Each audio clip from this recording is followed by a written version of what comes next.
회생 제도에 대해서 일반인들은 보면 이제 회생이 그 법인 회생이 있고 개인 회생이 있고 요렇게만 알고 있는 경우도 있고, 회생은 다 같은 제도인지 알고 계시는 분도 되게 많습니다. 근데 이제 사실은 안에 들어가 보면은, 절차 안으로 들어가 보면 상당히 세분화되어 있다고 보시면 됩니다. 이제 법인 회생과 그 다음에 개인 회생으로 나눌 수가 있는데, 이거는 이제 법인격이 회사라는 거고, 그리고 이제 개인은 이제 회사체가 아닌 그런 이제 개인 중에서도 급여소득자가 있고 사업소득자가 있을 수 있고, 이제 법인 중에서는 이제 부채가 30억 초과되는 경우가 있을 수 있고, 부채가 30억 이하인 경우가 있을 수 있습니다. 요때는 간이회생이라는 거를 신청 검토를 해야 되고, 30억 초과일 때는 정통적인 이제 법인회생, 그 우리가 법인회생이다 하는 그 법인회생을 이제 신청 검토를 해야 됩니다. 개인회생은 조금 이제 복잡할 수가 있는데, 이제 사업자일 때 이제 그 사업자일 때 또 요 안에서 세분화를 또 시키면 부채가 30억, 그러니까 개인 회생은 본래 이제 부채가 무담보 채무 5억이야 담보 설정된 채무가 10억 이하인 경우에만 신청을 할 수 있으니까, 이 사업소득자라고 하더라도 무담보 5억 이하, 그 다음에 담보 10억 이하일 때는, 요때는 이제 개인 회생을 할 수가 있고, 이제 요걸 초과해서 30억 이하인 경우에는 간이 회생을 신청할 수 있습니다. 그리고 급여소득자인 경우에는 마찬가지로 요걸 1번이라고 하고 요걸 2번이라고 한다면, 2번일 경우에는 개인 회생을 신청할 수가 있고, 만약 1번에 해당한다 그러면 이제 일반 회생이라고 부르는 제도를 신청해야 됩니다. 일반 회생은 사실 뭐 제가 블로그에도 많이 그 포스팅을 했지만, 일반 회생은 정통적인 법률 용어는 아니고 다른 회생 절차하고 구별하기 위해서 하는 건데, 여기서 지금 개인 회생이 지금 할 수 있는 게 무담보 채무 5억 이하, 담보 설정된 채무 10억 이하인 경우에 개인 회생 신청할 수 있는데, 개인 회생은 기본적으로 36개월 분할 상환입니다. 그리고 이제 변제하지 못하는 채무는 면책을 시켜주는 그런 제도고, 나머지 것들은 이제 10년 분할 상환 계획이고, 그리고 이제 못 갚는 채무에 대해서는 여러 가지 방법이 있습니다. 이제 자국의 변제 계획이 여러 가지가 사용할 수가 있는데, 가장 큰 차이점이 뭐냐면, 개인 회생은 채권자의 동의를 받을 필요가 없습니다. 그런데 나머지 법인회생, 간이회생, 그리고 일반회생 이런 것들은 일정한 채권자의 동의를 받아야 된다. 무엇에 대해서 동의를 받느냐 하면은, 이제 채무자가 10년간 이제 얼마를 벌어들이고, 그리고 얼마를 갚을 수 있고, 그리고 못 갚게 되는 것은 어떻게 할 것인지에 대해서 변제 계획안을 수립해 가지고 채권자들에게 제시를 해서 채권자들한테 일정한 동의를 받아야지 되기 때문에, 개인회생은 특별한 경우가 없으면 그 소득이 일정하기만 하면은 그 변제 계획안이 인가가 되고, 그리고 36개월 또는 뭐 5년으로, 특별한 경우는 5년으로 연장을 해가지고 변제하는데 있어서 이 회생 제도가 신청할 경우에는 대부분이 그 소기의 목적을 달성할 수가 있지만, 나머지 이제 개인회생을 제외한 것들은 채권자 동의 절차가 있기 때문에 소위 말해서 실패를 할 수도 있습니다. 그래서 그런 리스크가 있다라는 점을 좀 기억을 해두셔야 될 것 같고,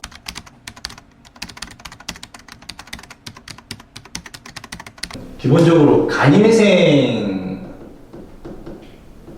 간이회생과 그 일반회생에 대해서 설명을 드리겠습니다.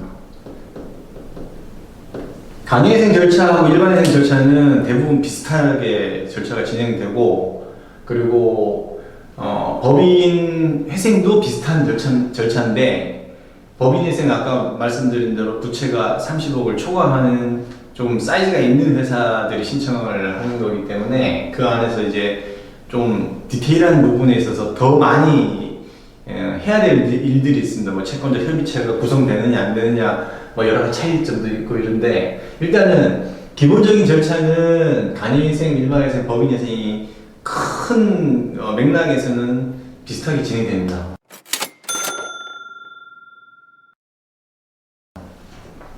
이게 시간 순서라고 보면 그 전에 이것도 재판 절차니까 신청을 하게 되고, 신청을 하는 데 있어서도 마찬가지로 회사가 발급만 해도 되는 서류가 있고, 그리고 회사가 작성을 해야 되는 서류가 있는데, 대부분 그 재무 건전성을 좋게 보이기 위해서 분식이 되어 있는 경우가 있습니다. 그럼 이 부분을 수정 재무 상태표를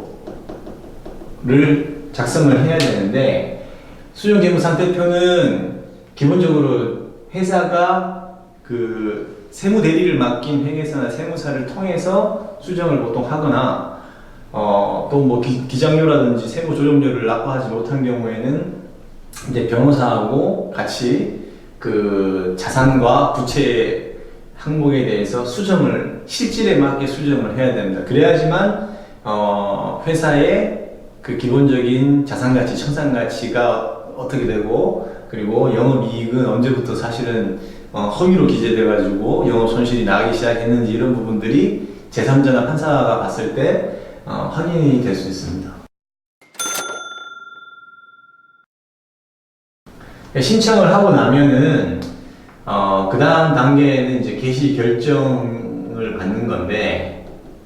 그 전에 한 서울회생법원 기준으로 하면은 여기 한 7일, 신청을 접수하자마자 바로 사건 번호는 그날 바로 부여가 됩니다. 그 사건 번호가, 이 신청했다고 해서 아직은 채권자들이 A 기업이 그 A 사업자나 A 기업이 회생 절차를 신청했다는 사실에서 알지를 못합니다. 다만 일단 신청을 하고 나면 7일 이내에 보전 처분과 포괄적 금지 명령을 법원에서 발령합니다. 보전 처분은 채무자에 대한 것이고, 포괄적 금지 명령은 채권자에 대한 것인데, 보전 처분은 채무자가 일정한 금액 이상을 사용할 때, 그럴 때는 법원의 허가를 받아야 되고, 그 다음에 새롭게 돈을 차입을 할 때, 그럴 때도 법원의 허가를 받아야 되고, 그리고 뭐 인지분을 뽑거나 할 때도 법원의 허가를 받도록 그 채무자의 행위를 제한하는 것입니다. 그래서 법정 관리에 들어갔다 이렇게 하면 그 관리라는 말들이 그런 어떤 지출 행위에 대해서 법원의 이제 관리 감독 하에 들어간다, 그런 의미에서 이제 법정 관리라는 말을 쓰는 것이고, 포괄적 금지 명령은 채권자의 행위를 제한하는 건데, 이거는 이제 회생 담보권이라든지 회생 채권 같은 그런 채권자들이 가압류, 가처분, 압류 출심, 소송 이런 것들을 개별적으로 할 경우에는 이게 지금 공평하게 그 전체 채권자들과 이해관계인들의 집단적인 이해관계를 조절하기 위한 절차인데, 개별적 권리 행사를 그대로 내버려 두면 일부만 뭐 변제를 받아가거나 아니면은 자산에서 자기들 채권을 해소해가는 그런 불공평한 현상들이 발생하니까, 일단은 채권자들의 그런 보존 처분, 그 가압류 가처분, 뭐 압류 주심 경매 뭐 이런 것들을 정지를 시키고 새로운 신청을 하지 못하도록 동결시켜 놓는 그런 의미가 있습니다.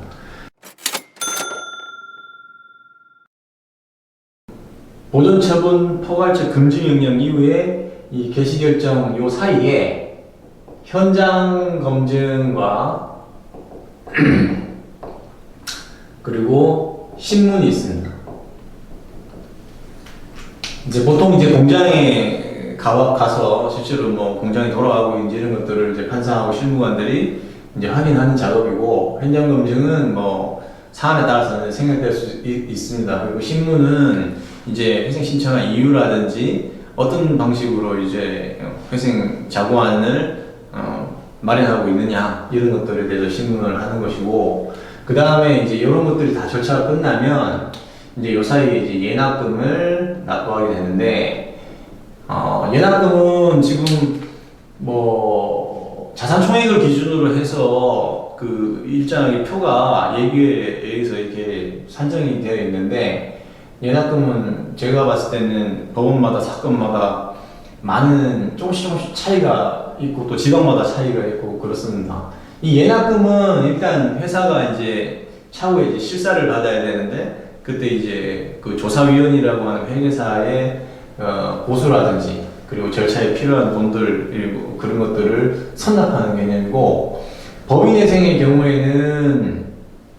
보통 뭐 100억 매출 100억 정도의 부채가 있다 그러면은 뭐 2,500에서 3천만 원 사이 뭐 그렇게 나올 수 있고, 간이회생이나 일반회생은 예납금이 500만 원에서 한 700만 원 사이 이렇게 나올 수가 있는데, 이거에 대해서 뭐 정확하게 저도 뭐 얼마 딱 나온다 이렇게는 말씀을 못 드리고 변동이 조금씩 있습니다. 예납금 납부하고 나면 이제 개시 결정이 떨어지게 되는데, 이 개시 결정의 효력으로 이제 계속해서 채무자는 법원에다가 그 이제 만약 말일날 직원들 급여를 줘야 된다 그러면 그런 내역을 정리를 해서 한 열흘이나 뭐 2주 전쯤에 법원에 제출해가지고 판사님한테 결제받고, 그리고 이제 계속 집행을 하면서 영업을 계속 할 수 있도록 하는 그런 제한의 효력이 계속 유지되는 거고, 개시 결정으로 이 이후에는 또 채권자가 소송이나 강제 집행 같은 것들을 못하게 됩니다. 그러니까 이 지금 보존 처분과 포괄적 금지 명령의 효력은 개시 결정 이전까지만 한시적으로 유지가 되는 것이고, 개시 결정 이후로는 이 결정의 효력으로 채무자의 행위도 제한되고 채권자의 행위도 제한된다, 이렇게 이해하시면 되겠습니다. 개시 결정을 받고 나면은 이제 이때는 채권자나 주주나 이해관계인들이 어떤 회사가 회생 절차에 들어갔다라는 사실을 이제 알게 됩니다. 법원에서 통지도 하고, 그다음에 전산을 통해서 금감원이나 은행협회나 이런 데 전산을 통해서 어느 회사가 들어갔다, 그리고 관할 세무서에도 회생 절차 들어갔다, 이런 것들을 다 고지를 하고 전산에 기입을 하기 때문에 이때 이후로는 이제 회생 절차의 진행 사실을 이해관계인들이 알게 됩니다. 그래서 지금 개시 결정 날 때 개시 결정문이라고 하는 판결문에 보면 어떤 회사의 회생 절차 일정이 쭉 적혀 있습니다. 거기 안에 이제 채권 조사, 이제 신고 기한이 적혀 있고, 그 사이에 이제 우리 회사가 특정한 채권자는 뭐 5천만 원을 줄 게 있다 이렇게 해서 기재를 했는데, 신고를 하기를 5천만 원 받을 게 있다 라고 하면 그 채권자는 이제 통과가 되는데, 뭐 6천만 원 받을 게 있다 이렇게 되면 1천만 원의 갭이 있어서 그 부분에 대해서는 이 안에서 그 시부인을 하거나 시인 인정한다, 부정한다 뭐 이런 뜻입니다. 시부인을 하거나, 안 그러면 채권조사 확정 재판이라는 걸 따로 해야 됩니다. 이 안에서. 또 이거는 이제 누가 수행을 하냐면, 이제 대표이사가 개시 결정을 받고 나면 대부분 이제 관리인이 되거나 법률상 관리인으로 보는 간주관리인이 되기 때문에 요 절차를 이제 수행을 해야 되고, 이제 이 회생 절차에 위임 맡긴 로펌이 보통 이제 여기 대리인으로 해서 재판 절차를 수행하게 됩니다. 이제 문제는 이 지금 조사 기간이 채권 조사 기간이 끝나갈 때쯤 돼서 이제 제가 쓰는 뭐 이제 실사를 받게 되는데, 이제 실사는 개시 결정 당시에 그 선임된 조사위원은 회계법인 내에 이제 회계사 중에서 이제 선정이 되는데, 이제 회사의 그 실상을 파악하러 오게 됩니다. 그러면 회사가 그 뭔가 편파적인 행위를 하지는 않았느냐, 아니면 그리고 그 회사가 지금 영업을 계속 하는 것이 아니라 회사를 딱 비찬치 시켰을 때 금액이 얼마 나오면 가치가 얼마 있느냐, 청산 가치 같은 것을 산정을 하고, 그리고 실사 이후에 이 회사의 계속 기업 가치를 산정하게 됩니다. 그러면 이게 지금 부등호가 요렇게 실사 결과가 요렇게 나와야지만 이거는 이제 회생 절차에 적합한 회사로서 뒤에 남아있는 절차를 계속 이제 진행을 할 수 있는 것이고, 이게 거꾸로가 되면 기업 가치가 없는 거기 때문에 차라리 비천치 시키는 게 채권자들이 더 이득이다, 이런 말이기 때문에 요때 이제 만약에 이 부등호 거꾸로 돼서 청산 가치가 크다고 그러면 여기서 이제 회생 절차는 폐지가 돼서 더 이상 진행할 수 없고 이제 회생 절차 실패가 되는 겁니다. 그러니까 사전에 신청을 하기 전에 이제 해당 로펌이나 뭐 회계법인하고 이런 부분을 좀 보수적으로 평가해가지고 신청할 필요가 있습니다. 변제 계획안이라고 합니다. 변제 계획안을 작성을 해서 이제 법원에도 제출하고, 그 다음에 이제 그게 채권자들에게도 일정 요지만 보내가지고 이제 검토를 해라. 우리가 10년간 요만큼 갖고 나머지 것들은 주식을 주거나 아니면 면제를 해달라, 이렇게 해서 그 변제 계획안을 짜가지고 채권자들에게 보내서 채권자들이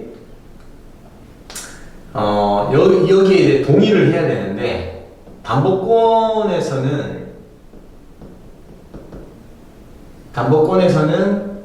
그 4분의 3 이상 동의가 나와야 됩니다.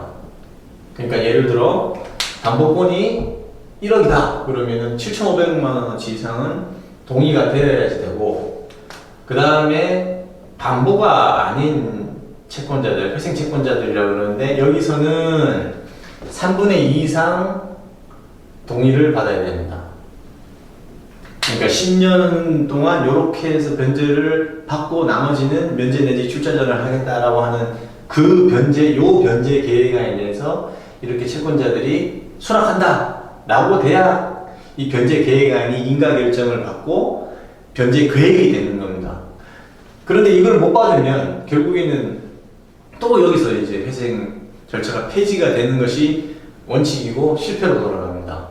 그런데 뭐 강제인가 제도가 있긴 한데, 강제인가는 잘 해주지는 않습니다, 실무상. 그러니까 특별한 사정, 그러니까 그 채권자 동의는 충족 못했지만 채무자가 제출한 변제 계획안이 채권자에게 크게 불리하지 않다, 뭐 여러 가지 사정들을 검토해서 법원이 강제로 변제 계획으로 인가해 주는 것을 말합니다. 그래서 요 기간들이 있는데, 이런 요건들을 충족시켜야 되는데, 간이회생의 경우에는 요 담보가 없는 채권자의 경우에 요 3분의 2 이상 동의 요건을 충족해도 되지만 2분의 1 이상 동의받고 플러스 채권자 숫자의 과반수 이상 2분의 1 이상 동의를 받으면 이 요건을 충족하지 않더라도 간이회생은 또 변제 계획안이 인가를 받을 수 있는 요건을 충족하게 됩니다. 그래서 지금 요거를 이제 둘 중에 하나를 편리한 것을 이제 수월하게 충족시킬 수 있는 것들을 수행하시면 되는 건데, 그래서 간이회생은 요건이 좀 완화되어 있다 보니까 좀 다른 희생 절차에 비해서 채권자 동의받는 것은 굉장히 용이하다고 볼 수 있습니다. 그러니까 이렇게 해서 우유곡절 이 지금 개시 결정 받는 난관, 그 다음에 실사 받아서 청산가치, 계속기업가치 이 부분에서 기업가치가 있는 것으로 통과가 되는 이 난관을 극복하고 또 변제 계획안에 대해서 채권자들 동의를 받아가지고 통과되고, 그렇게 되면 이제 결국에는 법원에서 인가 결정을 해주게 되는데, 이제 인가가 됐다 그래서 이 절차가 완전히 끝났다고 보시면 안 되고, 그 뒤에 일부라도 변제를 한다든지 아니면은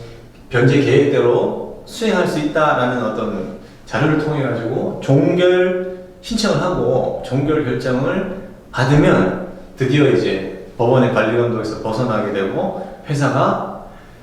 이 변제 계획대로 적혀 있는 그 자금 수지에 따라서 그 매해 변제 계획대로, 변제 내용대로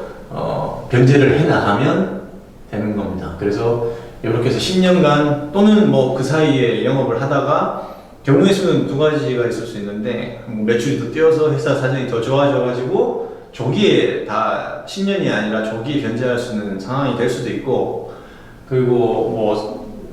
상황이 더 안 좋아져서 변제 계획상으로 감축된 변제 그 대금을 마련을 못해서 다시 또 이제 주저앉는 경우들도 있습니다. 어쨌든 이 간이회생, 일반회생, 법인회생 이 부분은 신청해서 그 대부분 성공하는 게 아니기 때문에 기업의 체질이나 기업 가치 이런 것들을 면밀히 검토를 해야 되고, 그리고 이 실사를 받을 때 이제 보통 과거 한 3개년 평균 매출에다가 그 다음에 회사가 제시하는 어떤 매출 자료를 통해 가지고 10년간 추정 매출을 회계상으로 이 부분을 산정을 하게 돼 있는데,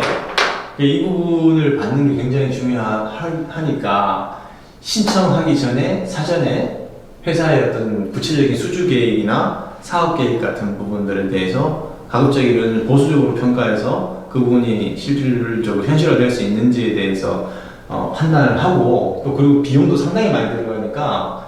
그 부분에 대해서도 준비를 좀 철저히 해서 신청해서 많은 회사들이 회생을 했으면 좋겠습니다.